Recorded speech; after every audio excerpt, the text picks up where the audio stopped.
Hello guys, welcome back to our YouTube channel.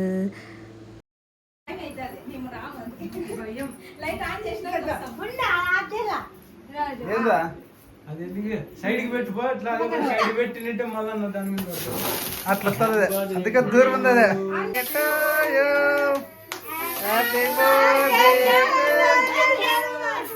Happy birthday.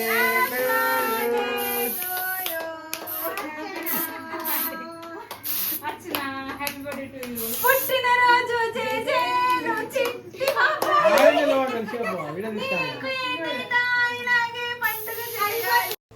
చూసినారు కదా, ఈ హడావిడంతా మా అర్చన బర్త్డేకి మేము సర్ప్రైజ్గా వెళ్ళి షాక్ ఇచ్చినాము వాళ్ళందరికీ. అర్చన ఎవరంటే హరి వాళ్ళ పిన్నమ్మ వాళ్ళ కూతురు. హరి వాళ్ళ మమ్మీ వాళ్ళు సిస్టర్స్ ఉన్నారు కదా, సో వాళ్ళలో మూడో అత్త కూతురు అనమాట. సో తన బర్త్డేకి మేము సర్ప్రైజ్గా వెళ్ళినాము. యాక్చువల్లీ తన బర్త్డే కానీ కాదు, సో వేరే పని ఉండే ఇంకా వెళ్ళినాం అనమాట. ఇది బర్త్డే రచ్చ అంతా. ఎందుకు దీనికి అసలు వాయిస్ ఓవర్ ఇస్తున్నా అంటే, బ్యాక్గ్రౌండ్లో టీవీ పెట్టినారు, టీవీలో సాంగ్స్ వస్తున్నాయి ఉన్నట్టుండి గుండె అని, కాపీరైట్ పడుతుంది కదా అని చెప్పేసి నేను ఇంకా మళ్ళీ దీనికి వాయిస్ ఓవర్ ఇస్తున్నా. ఫస్ట్ కొంచెం సౌండ్ మ్యూట్ చేసినారనమాట, అది కూడా నేనే మ్యూట్ చేసిన, రికార్డ్ చేస్తున్నా అని చెప్పేసి. మళ్ళీ ఎవరు పెట్టినారు సౌండ్, దానికని చెప్పేసి ఇంకా వాయిస్ ఓవర్ ఇస్తున్నా దీనికి. అసలు సాంగ్ బ్యాక్గ్రౌండ్లో టీవీ సౌండ్ లేకపోయిందంటే మా రచ్చ బీభత్సంగా ఉంది అక్కడ.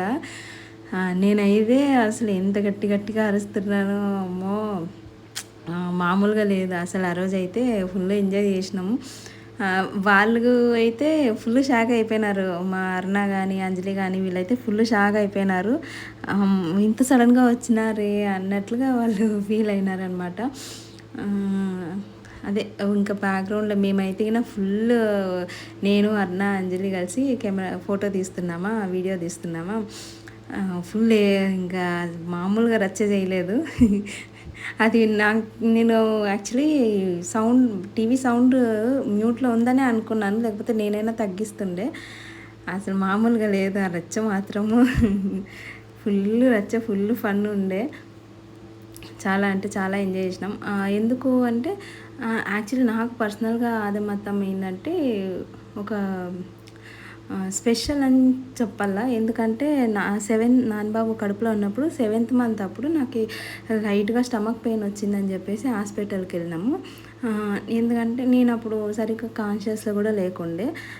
నాకు యాక్చువల్లీ వామిటింగ్ అయిందనమాట. వామిటింగ్ అయింటే అక్కడ అది బకెట్ కానీ చెంబు కానీ ఏం లేకోకుండా ఉండే, వాంతికి వస్తుంటే మా మతం ఇట్లా చేతులు పట్టుకుంది, చేతులకంతా వాంతికి చేసుకున్నాను నేను. అసలు నేను ఆ సిచ్యువేషన్ ఇప్పటికీ మర్చిపోలేను, నాకు ఇంకా మైండ్లో గర్రని తిరుగుతుంది. అంత హేట్ చేయకోకుండా కూడా మా అత్తమ్మ అది అట్లా చేసి నాకు ఎందుకో మా మమ్మీ గుర్తుకొచ్చింది. చాలా స్పెషల్ అనమాట, అందుకే అత్తమ్మ. నేను అత్తమ్మతో కూడా అన్నానికి 3 కాదు 4 కూతుర్లు అని. సో మీకు వీడియో కనుక నచ్చినట్లయితే please like, share and subscribe to Harish for you. Thank you.